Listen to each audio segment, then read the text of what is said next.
What's good, Finn Nation? What's good?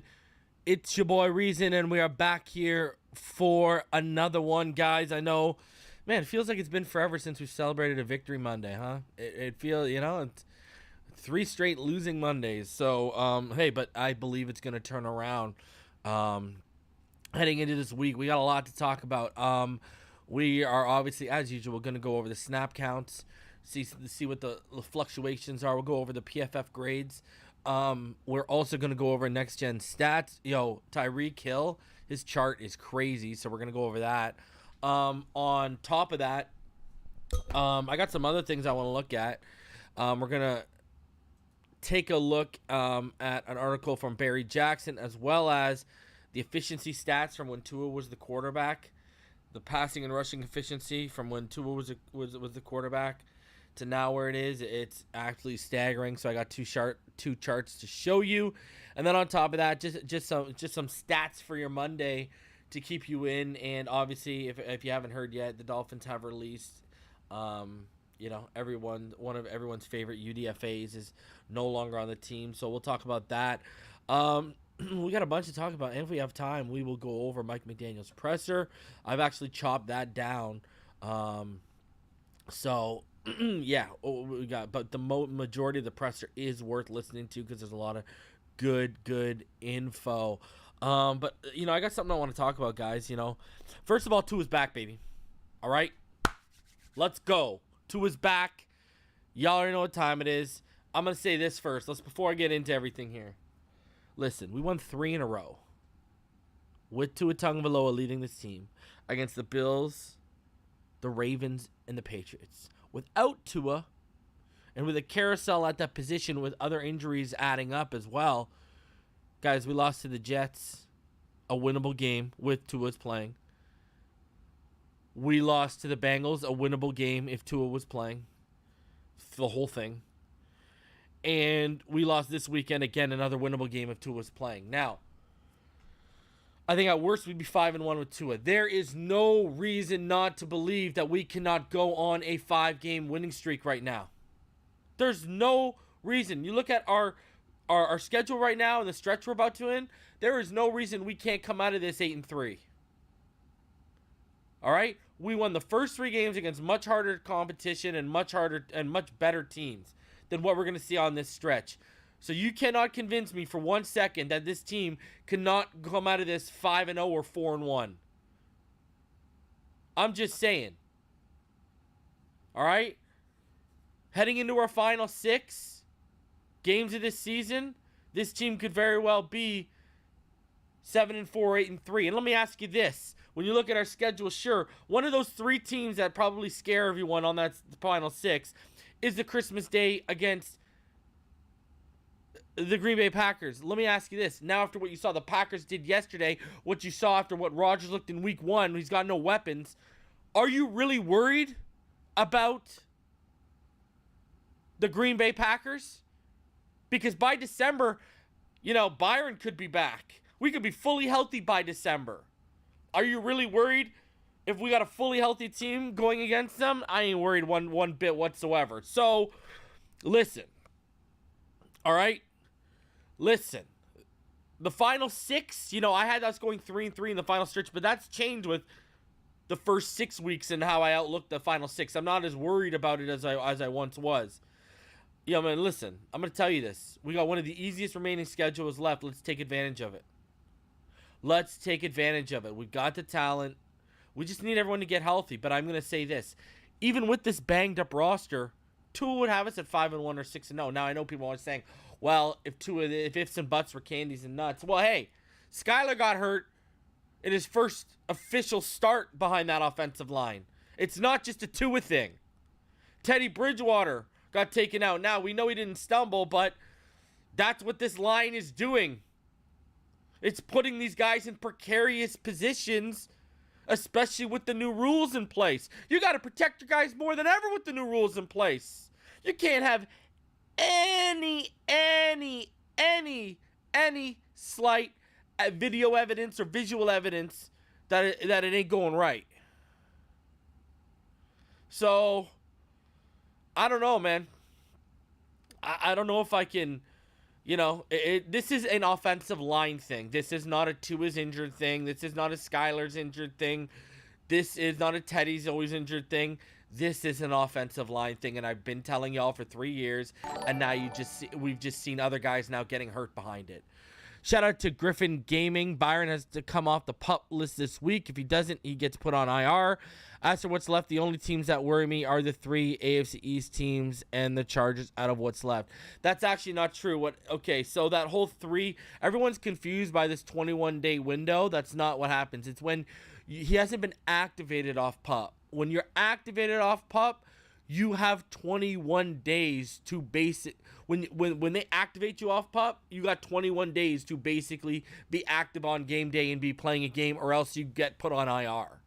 He has not entered that 21-day window yet because he has not been taking off of PUP. So, listen, I know there was a lot of confusion about that on Twitter today.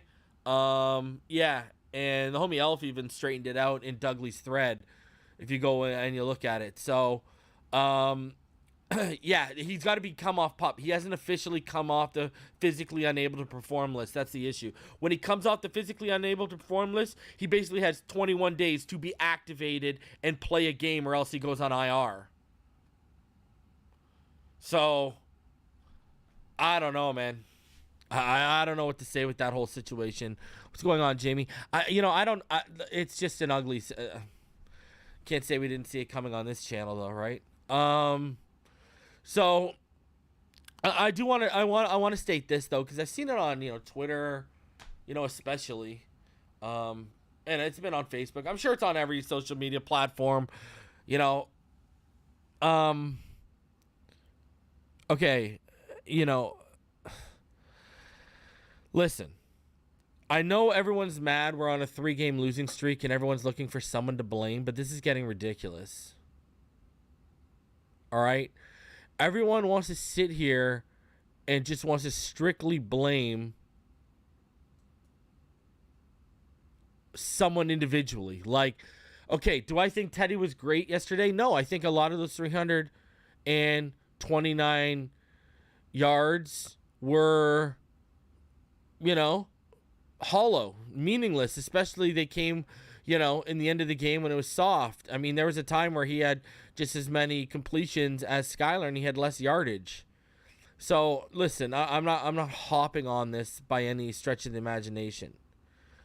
But it's bigger than Bridgewater though, right? Like, it came down to execution, whether it was the offensive line, whatever the case may be.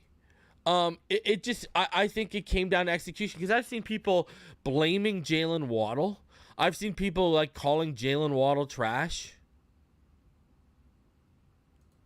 I've seen some ugly stuff from our fan base turning on Jalen Waddle.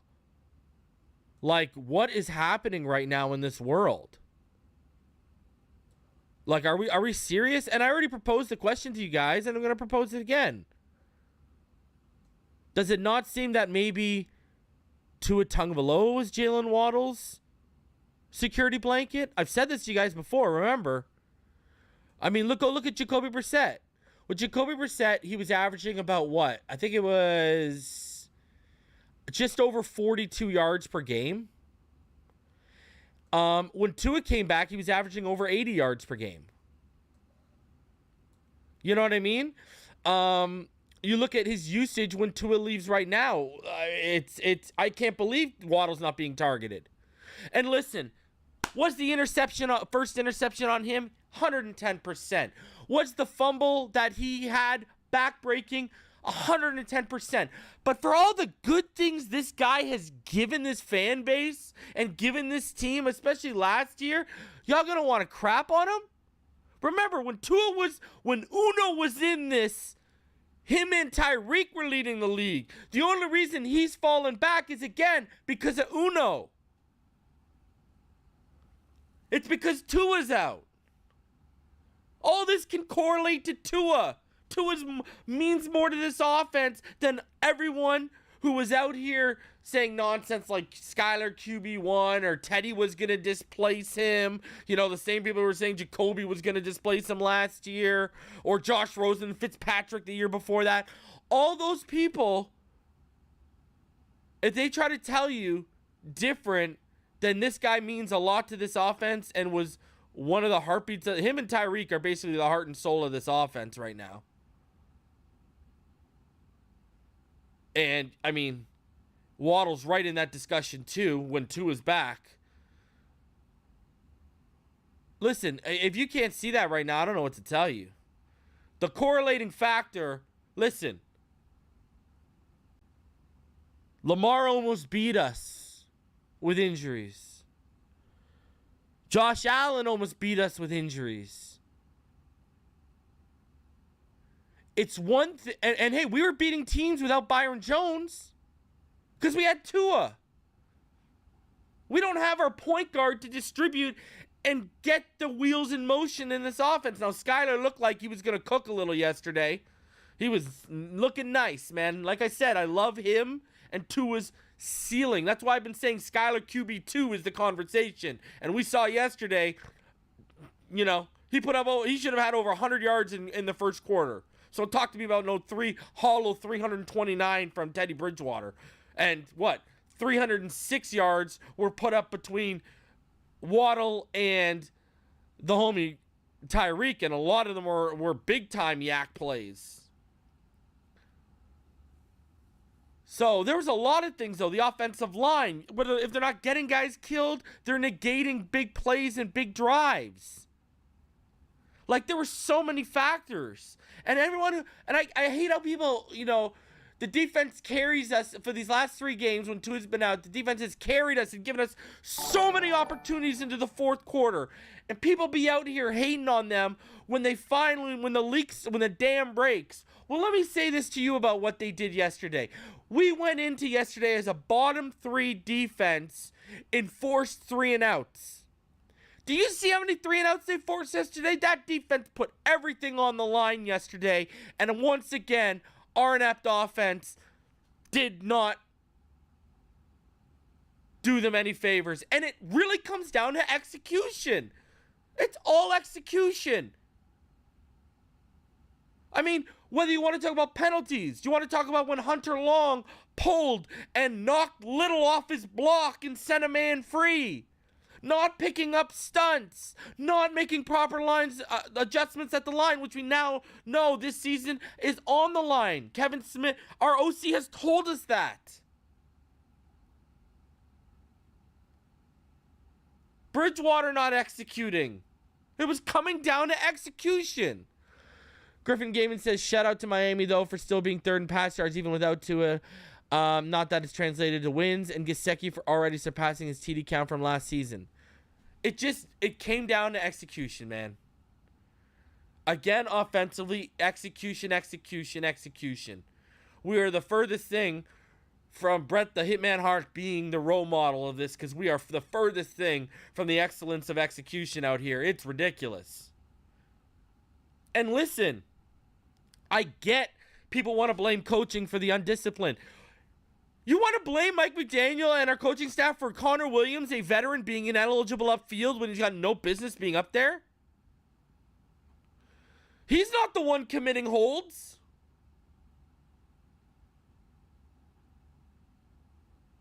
He's not the one false starting. If you want to blame a coach, you got to start blaming the offensive line coach. Don't strictly just go to Mike McDaniel there. You got to look at Matt Applebaum. Why aren't your guys in line, kid? Is this because you're a college guy? Because you're not an NFL voice booming that they all listen to with a resume? I don't know. Maybe keeping Lemuel Jean-Pierre around and in the building wasn't a good idea. I'm just saying. People forget there's positional coaches in this situation here, not just OCs and head coaches, all right? Matt Applebaum is a college coach that has been given a huge opportunity. We got to ask, if you want to ask questions about discipline, let's start talking to him. And Jason Sanders, another vet. Execution. How many weeks have we been watching a lack of execution? Special teams in general. How bad is our special teams right now? We're not getting returns to shift momentum, to shift field position. We are missing key field goals and key moments of games. Special teams is a disaster. Danny Crossman. Sanders was a disaster last year. Our special teams was very up and down last year. Why is no one talking about Danny Crossman? Right? McDaniel kept those guys in place. Those aren't McDaniel guys. That's a Flores guy right there. That's a Flores coaching hire. Danny Crossman needs to be talked about. Our special teams gives us nothing right now. Nothing. Unless we're inside the 30, nothing. And I'm talking about field goals with that. I mean, if you want to talk about, I'm including returns and kicks, but when I said inside the 30, I was talking about field goals. It gives us nothing. And when Javon Holland does try to return it, he fumbles. Go trade a 5th or a 6th for a return guy. What are we doing right now?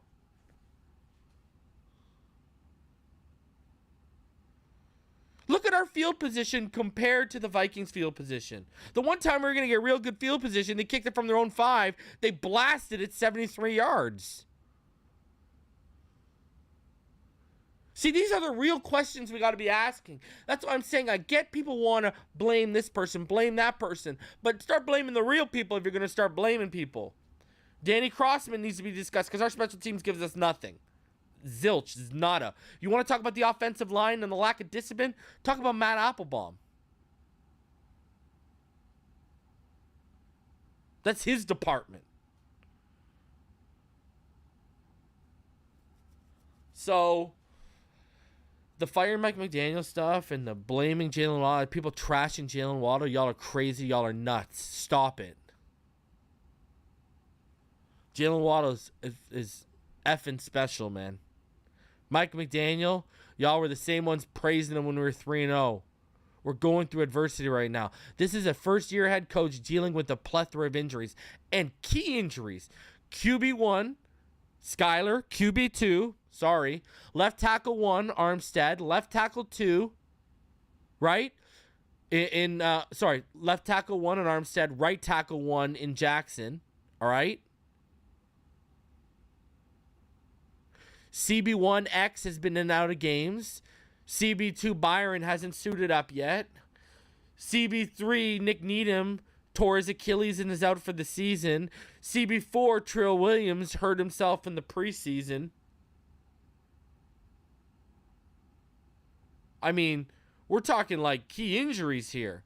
And what was I already telling all of y'all? What was I already warning all of y'all before we went into this season? Our cornerback, our corner depth, our corner secondary depth, and our O-line depth was very scary. And I remember I said, what would we do in games where we didn't have Terron Armstead? Because we're going to miss him for, on average, 3 to 4? 2 to 3? And we've already seen what the results are. Not very pretty. Not very pretty. We'll get into the PFF grades and pressures in a bit here. But remember, we gave up 25 to the Jets last week. When everyone was healthy, we're giving up like 6, 7, 8. Not pretty. Not pretty whatsoever. All right. So anyways, let's get into this. We got a lot to cover here. Let's start off, like I just mentioned, Nick Needham has torn his Achilles. Sources said following the MRI, he'll see a specialist, today, because this was from tomorrow, but his season is over. Man, shout out to Glock 40. Prayers up. Everyone knows me. Me and EM got special soft spot for this kid. Man, get healthy, bro. I know we asked him to do a lot and go out on the boundary when he was turning into one of the better slot guys in the NFL. This guy's always answered the call, man. He's always answered the call and always done whatever we've asked him to do. Nick Needham is the absolute definition of a team player. And so I'm I'm praying for your health, and I'm praying for a speedy recovery. 2023, man. I pray we bring you back, because we're gonna need you with with what our room looks like right now. We're gonna need to bring you back. All right, we need to put you back in the slot where you belong. Well, don't worry, we'll get that other boundary corner taken care of, and you go right back into your slot. You and Kadir Kahu can manage the slot, man. I think with him and Kahu being our slot guys, that gives us fantastic depth at the slot position. Just got to figure out that boundary, because we all know the writing's on the wall for Byron Jones. It ain't a secret. All right, let's get into the snap counts. So these are the snap counts from yesterday. Let's start with the offense. Starting with the offense, you see no Smythe out, so Gesicki gets his most snaps of the season thus far. But that led to guys like Hunter Long getting 27% of the snaps, and I just talked about how he ran into Greg Little and pulled him on one of his blocks pulled him off one of his blocks when Long was pulling, and just totally let the man free. So, and Little was pissed after it too. Hunter Long, the fact we drafted that guy over Quinn Miners, oh my God, what a mistake. And Tanner Connor, they can, not giving us very much right there. Not giving us very much behind Mike Gesicki. Look at when you also look at it, Waddle, even with the shoulder injury, he outsnapped Tyreek Hill, which is fantastic. Look at the snaps for Sherfield. Sherfield was out there 67% of the time. He had more snaps than Mike Gesicki. Absolutely, really impressive to see, man. Really impressive. And then clear running back 1, running back 2 workload between Raheem the Dream Mostert and Chase Edmonds. Mostert outsnapped Edmonds by 17 snaps, 48-31. Ingold still getting some decent usage. He was out there for 26 snaps. And, of course, the boy Skylar only was able to see 24 snaps. Now, let's get into the defensive snaps for you guys. The defensive snaps look like this. So, Igbenogany, big time role, 31 snaps. He saw 60% of the snaps. He had the second most snaps amongst cornerbacks. So, Howard was on the field for all 52 snaps. You look at Wilkins. They had Wilkins out there for every snap -3. Wilkins was out there for basically the whole game, because it was clearly evident that man was feeling it. That man was absolutely cooking yesterday and making plays. Raekwon Davis got rewarded. He finally got his first sack, and he saw 77% of the snaps. Look at the amount of snaps for Brandon Jones, though. The usage from Brandon Jones, 92%. Him and Holland, they were doing it. Rowe, again, who continues to struggle when he's out there, only saw 11 snaps. You look at Phillips. Phillips now out snapping Ogba and Melvin Ingram. And Zach Seiler. Shout out to Zach Seiler for getting 73% of the snaps too.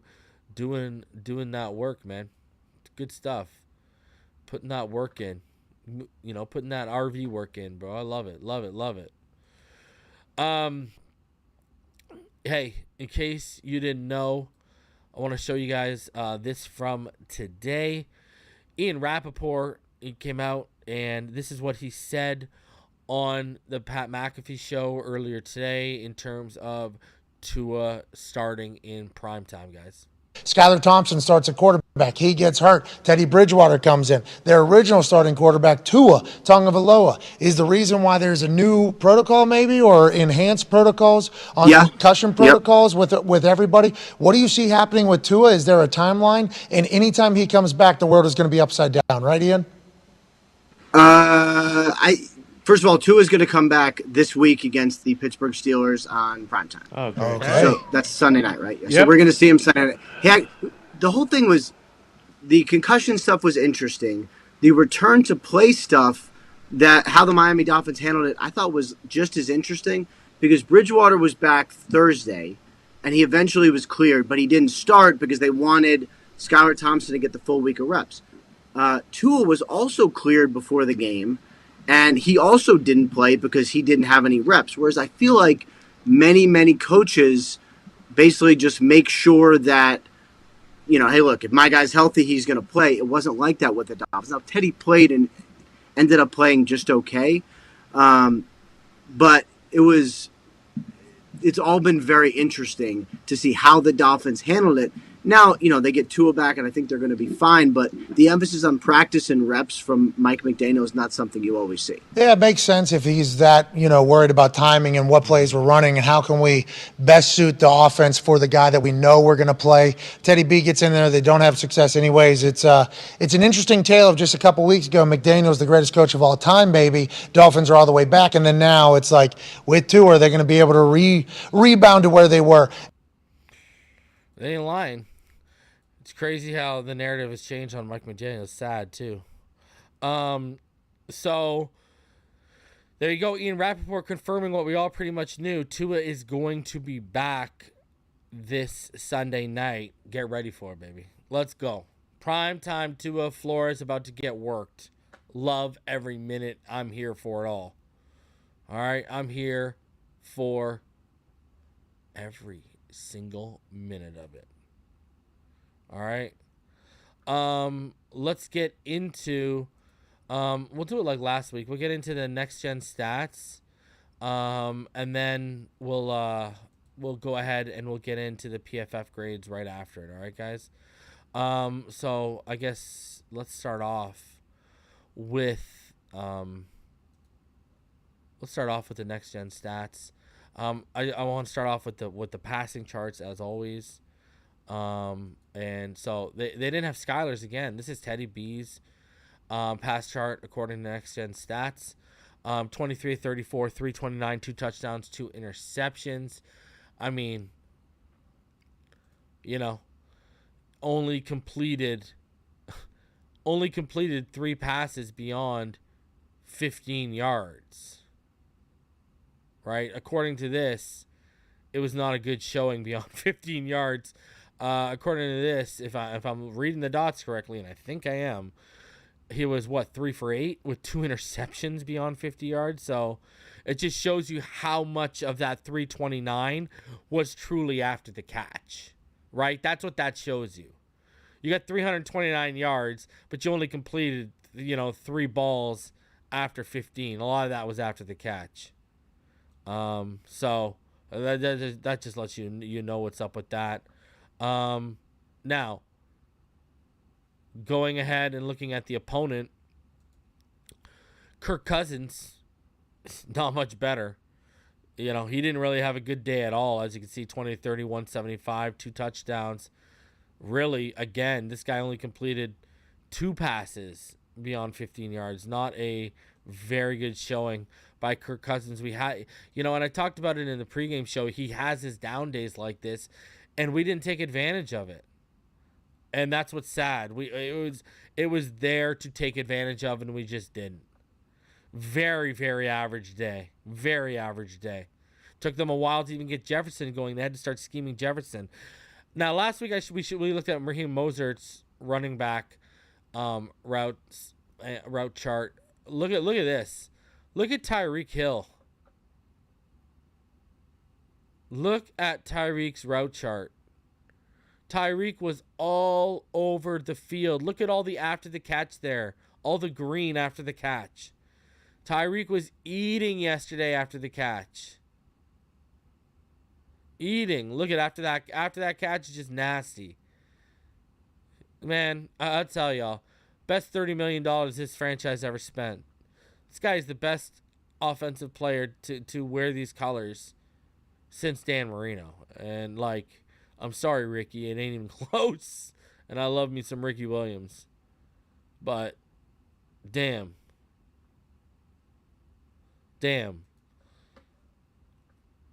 Kind of cool thing when you look at Tyreek out there. Look at the work he's putting in after the catch. Crazy. All right.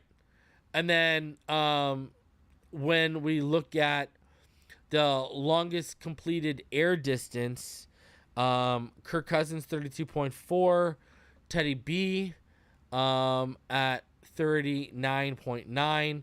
Fastest ball carrier yesterday was Jalen Reagor on that punt return he had. He got to 21.25. Jalen Waddle 20.23. Fastest sack was Patrick Jones in 3.4 seconds, while Landon Roberts got there in 2.9. Look at a half-second difference. Crazy. Again, you look at these guys' passing charts put into a more, visually appealing aid here. You see Kirk Cousins, he was 3 for 4 beyond 10 yards, 0 for 1 beyond 20. Teddy B, 2 for 4 beyond 20. And then beyond 10, he was 9 of 13.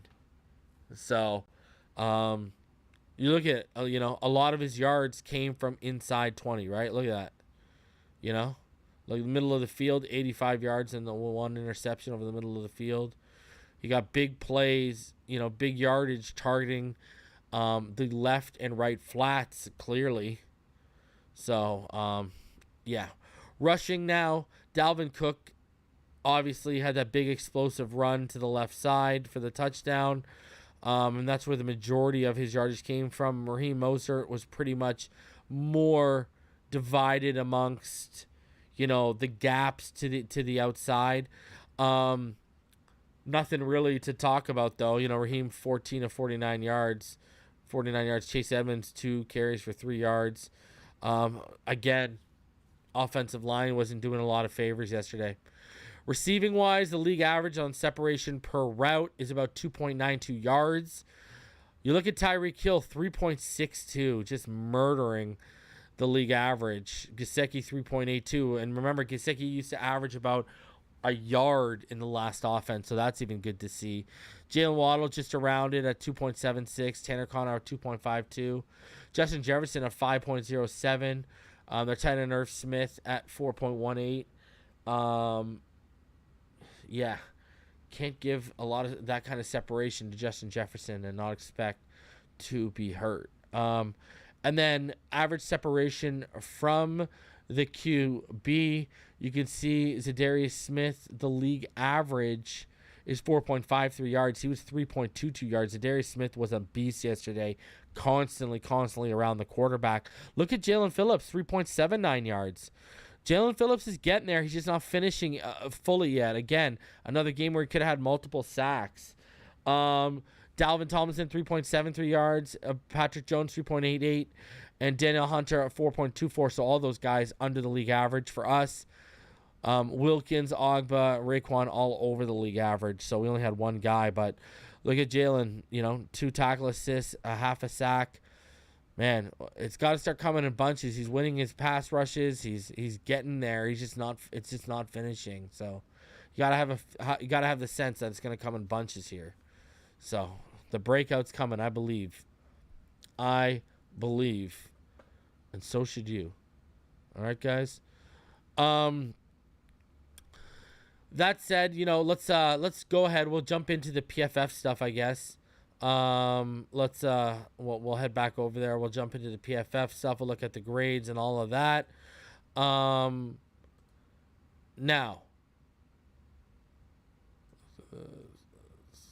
all right. Starting off with the offensive grades from this weekend, because they're not, there's some good and there's some bad, man. I don't know what else to say. So Tyreek, he's one of the highest graded. I think he's the highest graded offensive player in the NFL right now. He had a 91.2. Skylar had an 89.3. Teddy Bridgewater had an 80.5. Mike Gesicki had a 77.7. River Craycraft had a 73.2. Liam Eichenberg had a 71.5. Jalen Waddle 66.8, which is amazing considering an interception and a fumble was on him. That tells you how good he was besides that. Brandon Shell is your second highest graded guy on offense, which is absolutely crazy to me. That Brandon Shell and Liam Eichenberg are your two top two guys. Now your bottom, Greg Little. Look at this guy. A 1.5 pass blocking grade. I have never seen that. I have never seen a 1.5 in my life. In my 3 years of covering PFF on this channel, I have never seen a 1.5. This is some new level-ish right here. This man got a 1.5 pass blocking grade. Wow. And he finished with a 25.1. Terrible. Tanner Connor, 36.2. Hunter Long, 43.8. 51.9 for Cedric Wilson. And a 53.2 for Alec Ingold, who actually... Ingold whiffed on a few blocks. So, I'm not going to hate on that grade. Ingold, the last couple weeks, has, had his... he's had his moments of suffering, that's for sure. So, anyways, rough, a 1.5. Never thought I'd see the day. Let's get into passing. So you look at Teddy B and you look at their, you look at their passing chart for Teddy B. You can see the difference already in the middle of the field at the second level. They have 6 for 8 for 99. So they took gave one of those deep shots away over here. But you look at this. Let's get into when he was kept clean and when he wasn't. Teddy was 15 of 22 for 1 touchdown and 2 interceptions when he was kept clean for 68.2% completion percentage, 205 yards. His adjusted completion percentage actually jumps to 72.7. His average depth of target was 9.1. When he was under pressure, he was actually 8 for 12. 66.7%, 124 yards, 1 touchdown, and an adjusted completion percentage of 80, and an average depth of target of 10.1. On play action, he was 6 of 7 for 85.7%, 86 yards, no touchdowns, no picks. It was just straight dropbacks where he was 17 of 27 for 63 yards, 243, 2 touchdowns, and 2 picks. And his average depth of target was 9.6 on play action and 9.4 on non-play action. So when Skylar was in, because we know, let's look at Skylar. So Skylar was 1 for 2 on the third level. He was 2 for 2 on the second level. And then he was 3 for 6 on the first level. And then from behind the line of scrimmage, he was 1 for 1. He was 5 for 9 for a 55.6 completion percentage and 72 yards when he was kept clean. But his adjusted completion percentage, because there were 2 drops, should have been 87.5. And his average depth of target was about 13.3. Under pressure, though, his average depth of target dropped to 3.7. His adjusted completion percentage dropped to 66.7. His overall completion percentage was 50 as he was 2 for 4 for 17 yards. So listen, when he was kept clean, the man was cooking. 13.3 average depth of target. Love it. On play action, he was 2 for 4 for 50%, 32 yards. His average depth of target was 10.7 yards, and his adjusted completion percentage is actually, he should have been perfect. On non-play action, he was 5 for 9 for 57 yards, a 55.6 completion percentage, but it should have been adjusted to about 75. So 75%. I mean, hey, good stuff from the young kid. Love it. Wish he wouldn't have got hurt, really. Blocking wise, let's see how this looks. Greg Little was charged with all 3 sacks yesterday. He was charged with 9 pressures. Robert Hunt gave up 3 hurries, 3 pressures. 1 QB hit and 2 QB hurries were charged to Liam Eichenberg for 3 pressures. Brandon Shell gave up 2 hurries and 2 pressures. Chase Edmonds gave up 1 hurry, so 1 pressure. Connor Williams gave up 1 hurry, 1 pressure. Wow.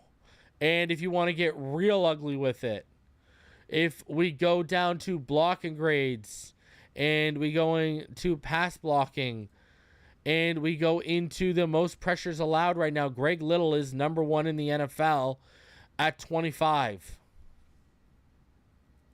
Liam Eichenberg, you can see right down here, with his 34.9 pass blocking grade, has allowed 18 pressures.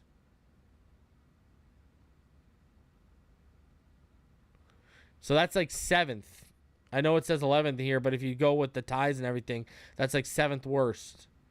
Ain't good. We got the worst and the 7th worst. And remember, Liam Eichenberg was in that top 10 all last year too. So I'm just saying, not favorable. All right. Let's get into the defensive grades after that showing by Liam Eichenberg. Zach Skylar was your top graded defensive player at a 90.2. Jalen Phillips had an 85.6. Your second highest graded guy. And he also had, look at this. Who had your most pressures yesterday? Jalen Phillips, 6. Half sack, 2 hits, 3 hurries. I mean, and that's every game. Go look at Jalen Phillips right now.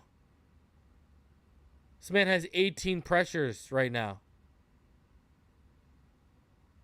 Now, sure, he got put up donuts against the Jets, but 10 pressures, 12 pressures in 3 weeks. This guy's gotten 18 pressures in basically 4 of those 8 games. Sorry, 4 of those 6 games. Beast. It'll come. Trust me. Landon Roberts, 3rd highest at an 81.2. Brandon Jones, 4th highest, 81.1. Eric Rowe on his minimal snaps, 5th highest, 77.9. And there's Noah Igbenogany. Look at this guy scoring a 71.9. Melvin Ingram had his worst game PFF grade-wise as a Dolphin, 27.9 at the bottom there. Raekwon Davis, even with his sack, still only got a 43.1. Keon Crossen had a 45.9. Xavier Howard had a 50.9. Trey Flowers had a 60. So not that great. Now, when you look at the coverage matchups, and we're going to do special teams for the first time here. Coverage matchups here. Xavier Howard targeted 8 times, gave up 6 receptions. 4 of those were to Justin Jefferson. They gave Justin Jefferson 105 yards against X. X allowed 110 yards and a touchdown yesterday and 4 first downs. Yes, he had a pass breakup, but it don't matter. Melvin Ingram was targeted 3 times, allowed 3 receptions, 27 yards and a first down. Landon Roberts was targeted 3 times, allowed 3 receptions for 9 yards. Brandon Jones targeted 3 times, allowed 3 receptions for 8 yards. Justin Bethel targeted twice, allowed 0 receptions. Keon Crossen targeted twice, allowed 1 reception for 1 yard.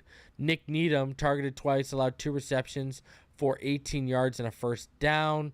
Keon Crossen also allowed the touchdown to Irv Smith Jr., by the way. Noah Igbenogany targeted twice, 0 donuts across the board, except he had a pass breakup. A lot of boy. Eric Rowe targeted once, allowed 1 reception to Irv Smith Jr. for 2 yards. Jalen Phillips targeted once, allowed 1 reception for 0 yards. Now, special teams. More specifically, field goals. Look at this guy. Again. 40 to 49 hits it, 50, no problem. And this is what Sanders is now standing at for the season. He's 0 for 3 from 50 yards, okay? Look at this. Since 2021, he's now 2 for 9 from beyond 50. Sorry, bro. They got to move off Sanders. I mean, go get Armstead. He just got released today. Go do something. Sorry, Amendola. Amendola got released today. Go do something. But Jason Sanders, he's not reliable.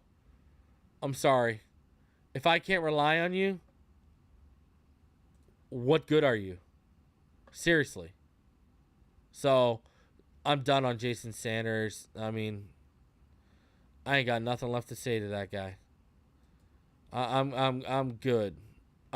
Moving on here. Guys, let's get into this article from Barry Jackson. Tagovailoa returns, but Dolphins battling injury issues elsewhere. where things stand. Tagovailoa is healthy. The same, regrettably, cannot be said for several of the Dolphins' key players. Having exited concussion protocol during the weekend, Tagovailoa returned Monday to lead a team that's diminished by injuries at positions where they seemingly can least afford it. The offensive line, already concerned because of poor performance in recent years, played its worst game of the season Sunday with backup left tackle Greg Little allowing 3 sacks and 9 pressures in the 24-16 loss to Minnesota that dropped the Dolphins to 3-3.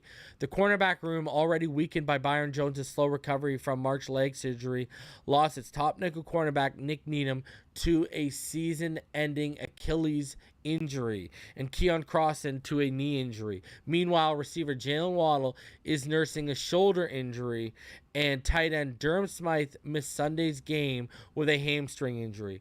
Waddle returned to the game after leaving briefly with his injury. Former NFL team doctor David Chow, who now contributes injury assessments to several media companies, said Waddle's injury appeared to be a left shoulder subluxation and that he should be able to play against Pittsburgh on Sunday at Hard Rock. We have plenty of players on this football team that if he is gone for a week or two, that there will be no batting an eye in confidence, Mike McDaniel said of Waddle. Where things stand on the offensive line and cornerback, McDaniel, he met with reporters today, and these are the key takeaways coming out of that. The hope is that tackles Terron Armstead and Austin Jackson can return Sunday against Pittsburgh. McDaniel said that they were close to playing against Minnesota. Jackson remains on injured reserve after sustaining an injury in the opener. Armstead had been trying to play through a toe injury before departing after 8 snaps of the Jets game 8 days ago. He hasn't played since. We came to a decision with both of them that it was in their best interest to not try and push them to go ahead and go with the guys that we went with, McDaniel said. Little, who had played at right tackle the previous 4 games in Jackson's absence, on Sunday was moved to left tackle where he began his NFL career, but he was overwhelmed against the Vikings, allowing pressures on 9 of his 60 pass blocking chances.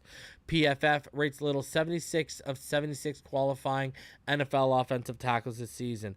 Guards Robert Hunt and Liam Eichenberg allowed 3 pressures apiece and both committed penalties. Fill-in right tackle Brandon Shell, who was elevated for a second time from practice squad, permitted 2 pressures.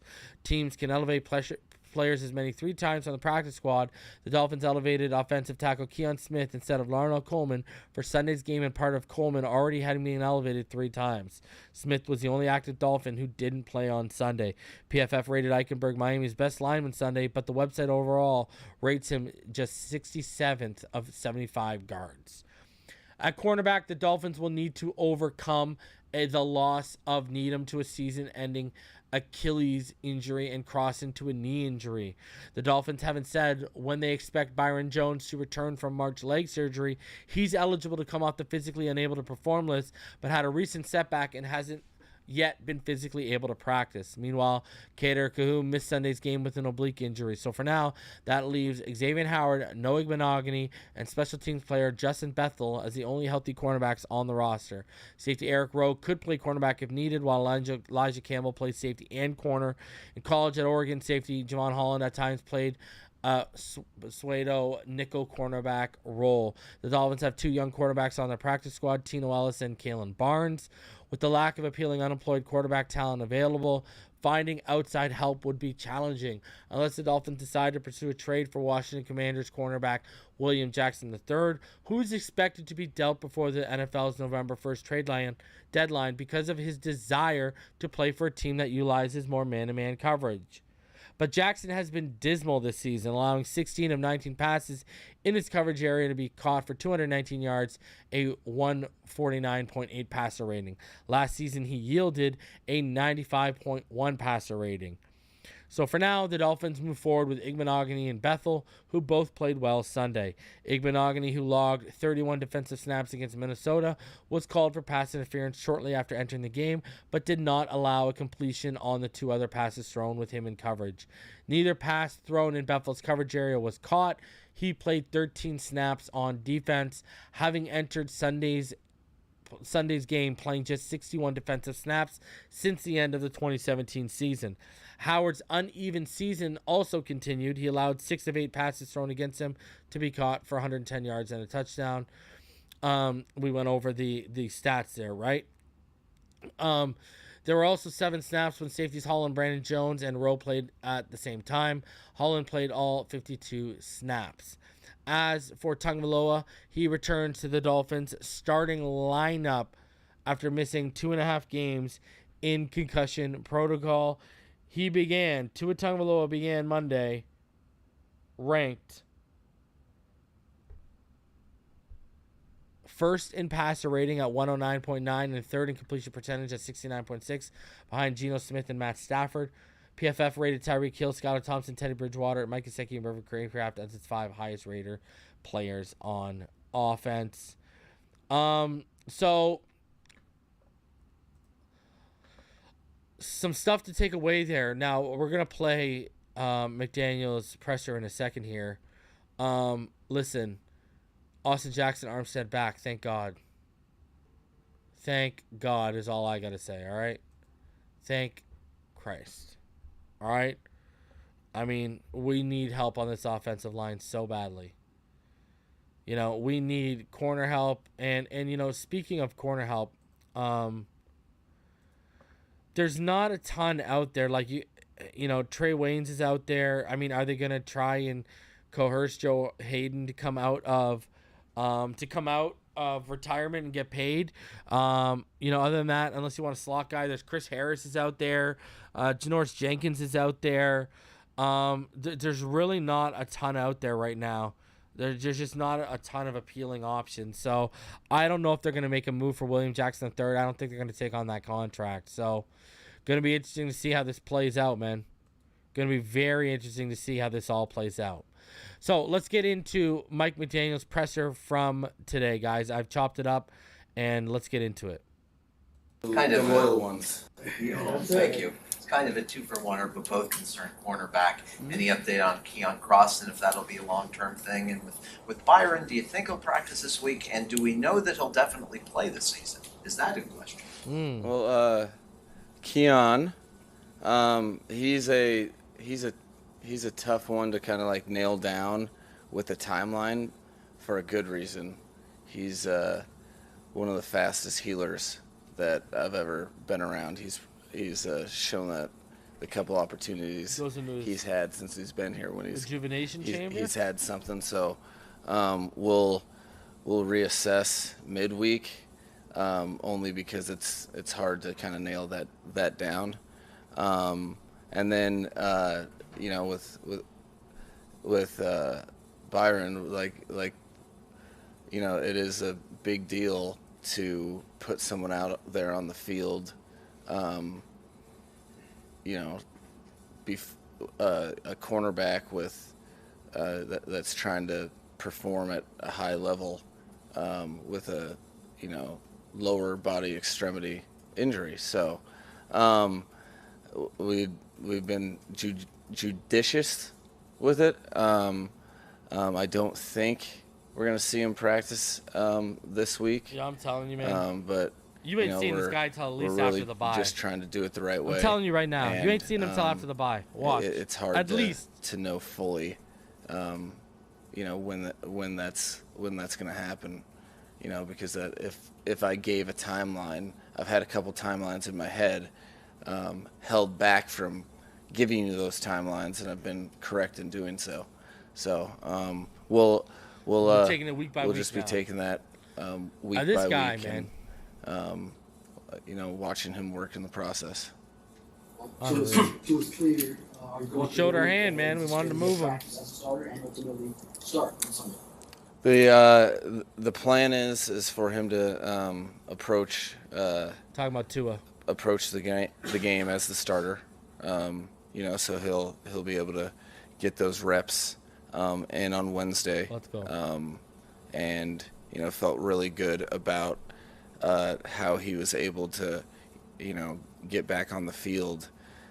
What's unique about his whole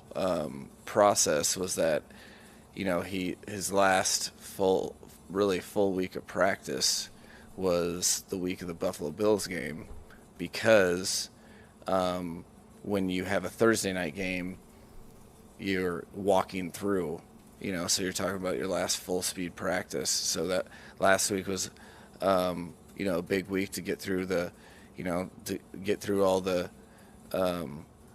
get through the protocol, see all the specialists, get all the information, and then get them back moving around. He responded real well and was, his exuberant self, and we'll be excited to see him practice on Wednesday. I know the team will be as well. And your fans will be. Damn. For being without him, but what does having Tua back do for this offense, this team? No, I mean, I think he's a captain. He's a captain for a reason. And as I've told you guys from the onset, I think he's a very, very good player at that position. Damn right. So, very, very good players.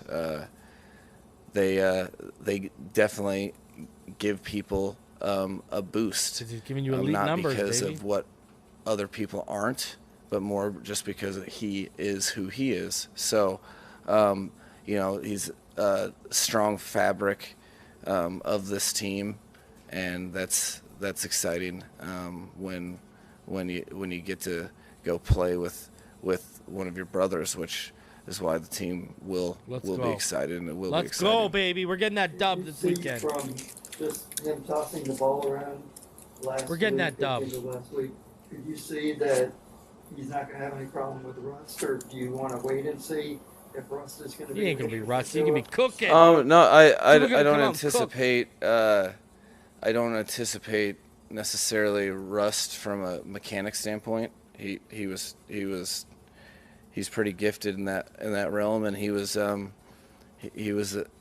really the same guy. Luckily he hadn't forgotten. He didn't start throwing right-handed, so that was a good thing. But there's always, you're a product of your process in the NFL season. So I love that. I love that. There'll be some things line. that for him, getting used to the whole process, will probably, there's a little rust in that, but typically when that happens, nobody even really knows. You're just getting used to, it's Wednesday and we're walking through. Yep. Getting the huddle correct and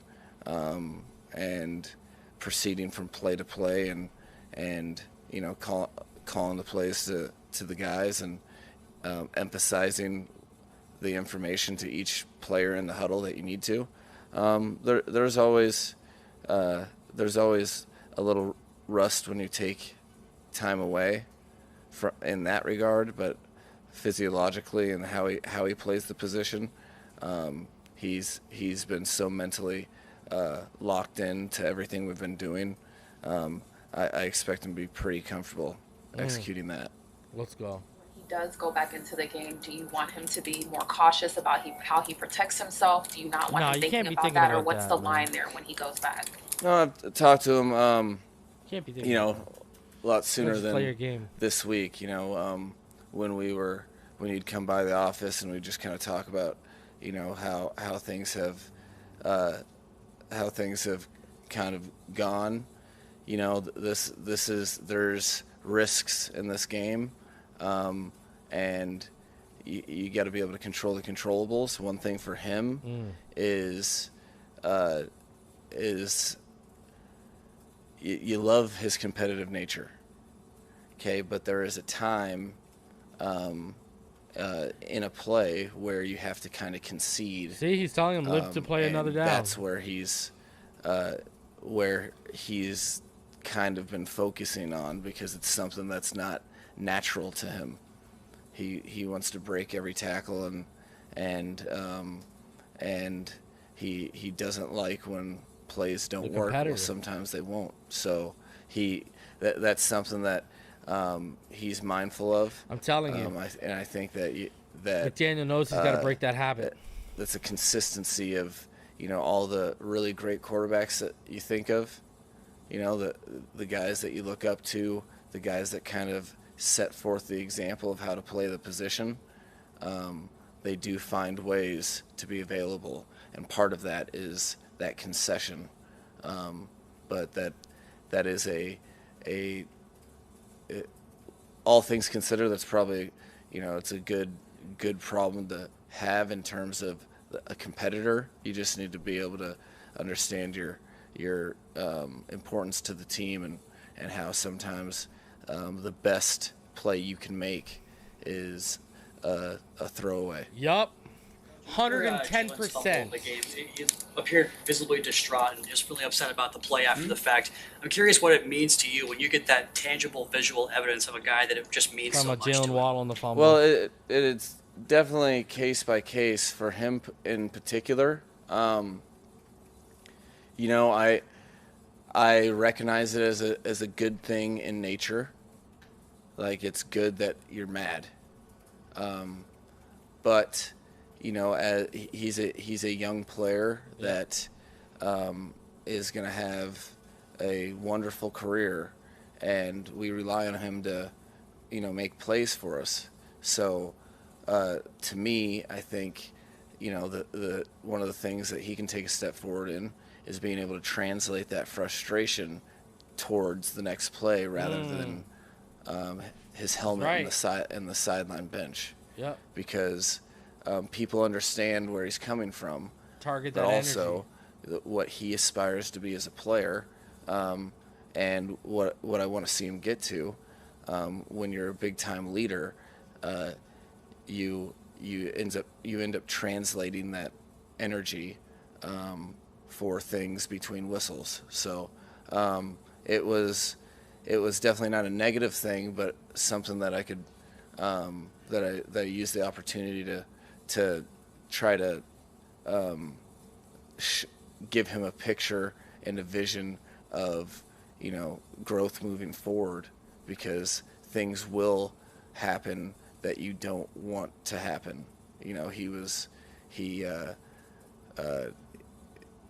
Regardless, he was trying to catch the first turnover that bounced off of him and was an interception. Then he was trying to score when he let the ball be a little loose, and 22 made a terrific play.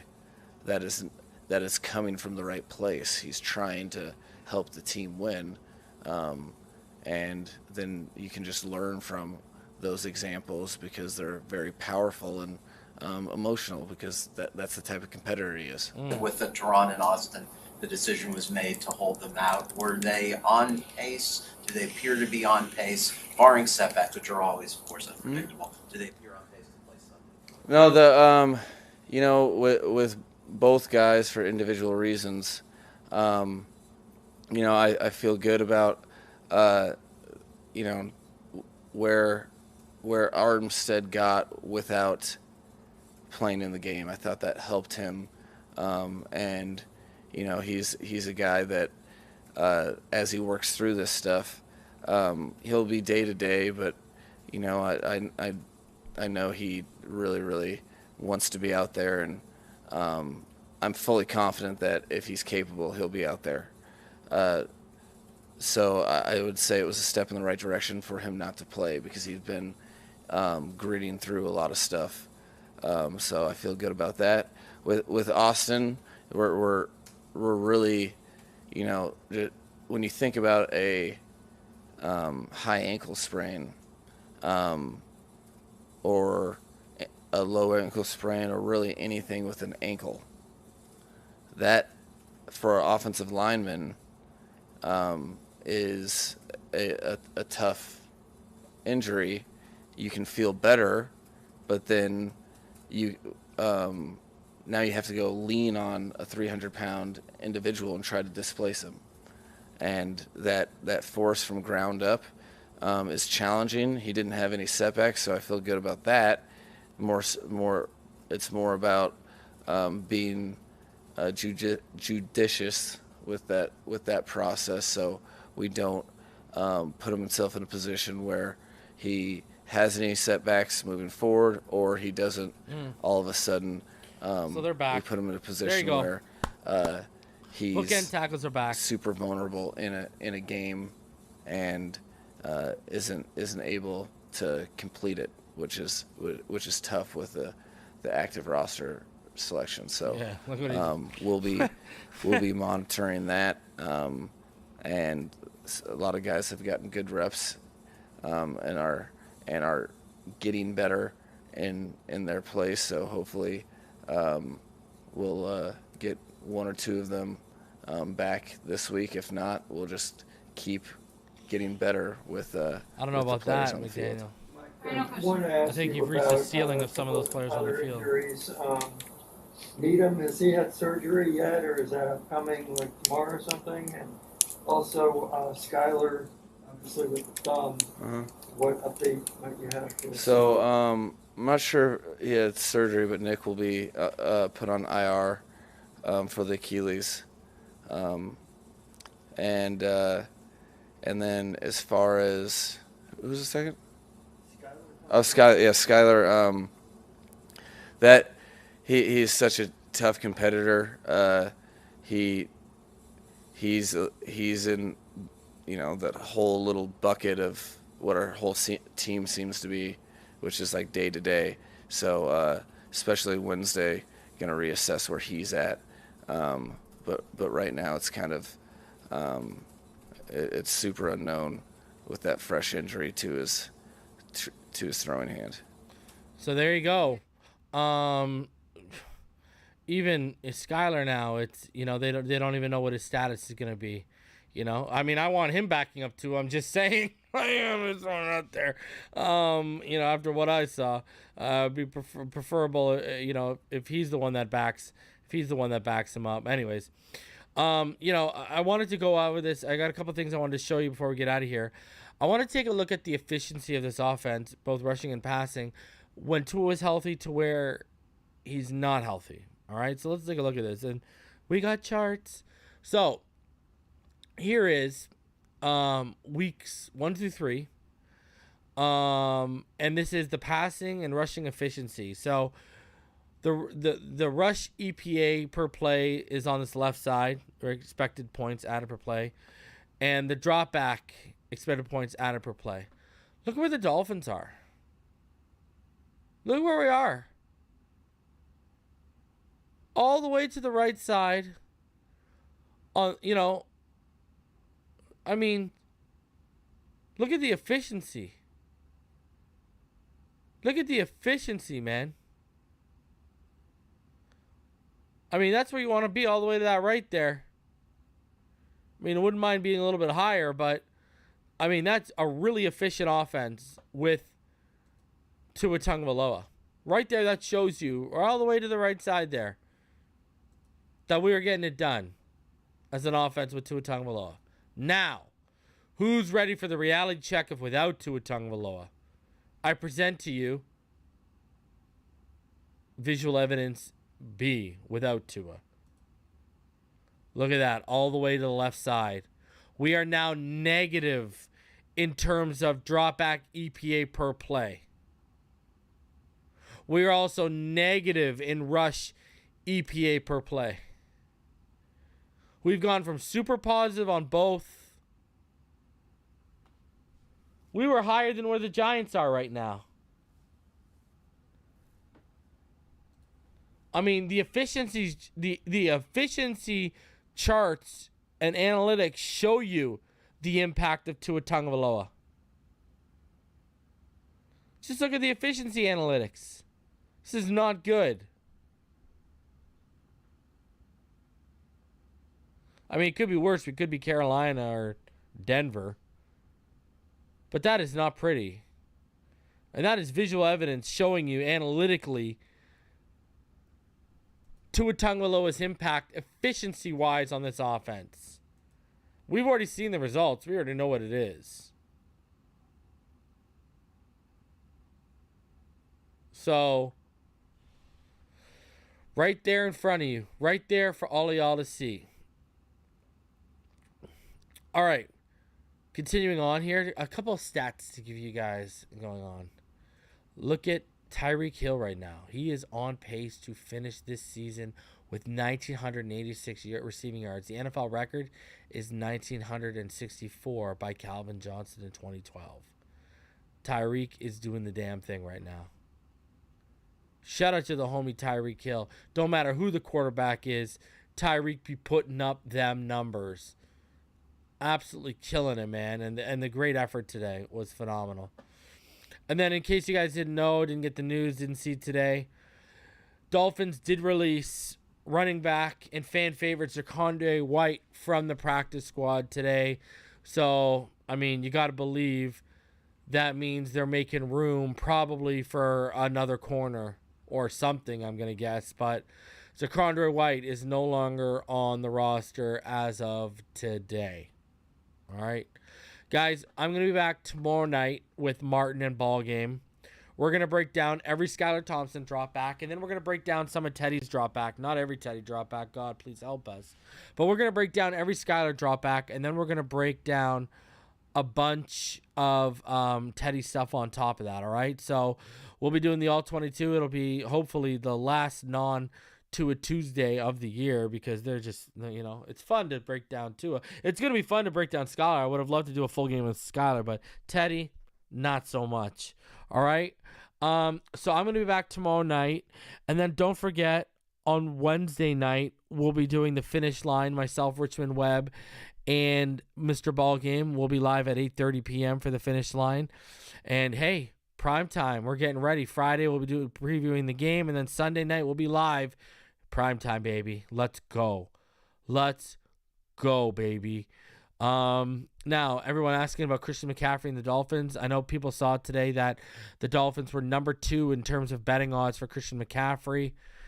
I don't know. Hey, everyone knows I'm a huge Christian McCaffrey fan, but Taylor Moton and Bradley Bozeman are the guys I'd be targeting on that roster right now, all right? I know they traded Robbie Anderson to the Cardinals today, too. So, guys, I will see y'all tomorrow night with Martin and Ball Game. You already know what time it is. Fins up all day, every day. Let's break down some Skylar Thompson film tomorrow. It's going to be fun. It's going to be a good time. Make sure you tune in. All right, guys? I'll see y'all tomorrow. Love each and every one of you. Enjoy Monday Night Football. See all of y'all on the next one. Fins up, baby.